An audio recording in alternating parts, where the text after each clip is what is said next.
Hi there, Mick Huggett's my name and I'm from CHD Partners. And today I feel privileged to have been asked by the Hunter Melanoma Foundation to actually talk about the importance of work health and safety, particularly related to the Sun Safety Program.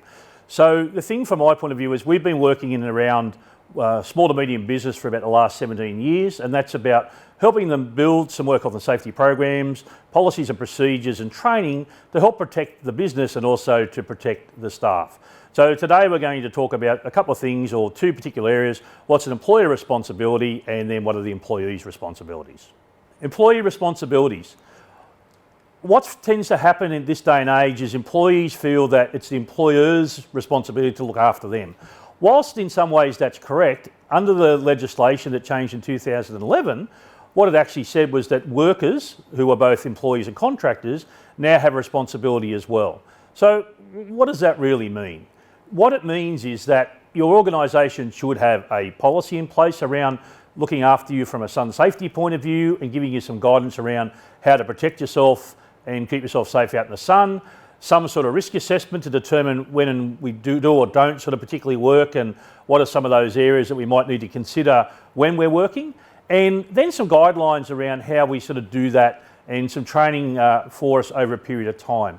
The thing you need to remember as an employee, that if the organisation has done those things, which meaning that they've got a policy in place and they've asked you to do certain things when you go out to site, that you need to do those. Now, back before 2011, if you did that, it didn't matter. The organisation had to provide a safe place of work, and in essence, it wasn't your fault if something went wrong.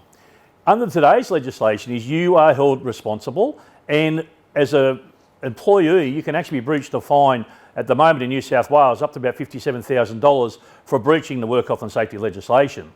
And if it was a more severe offence, there's actually penalties in terms of imprisonment.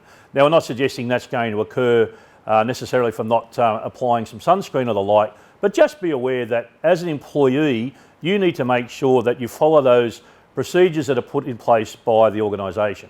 So if they're suggesting that you should wear a hat and the policy says wear a hat, that's your responsibility to do so. Now, at the end of the day, what does it mean? If you're out in the sun and obviously you're not applying the appropriate measures to reduce your risk of basically getting melanoma, then you're not helping yourself. The whole purpose of this program is about just making sure that you're aware that you have some responsibility. Make sure you take those appropriate measures to keep yourself safe. That's what's really critical.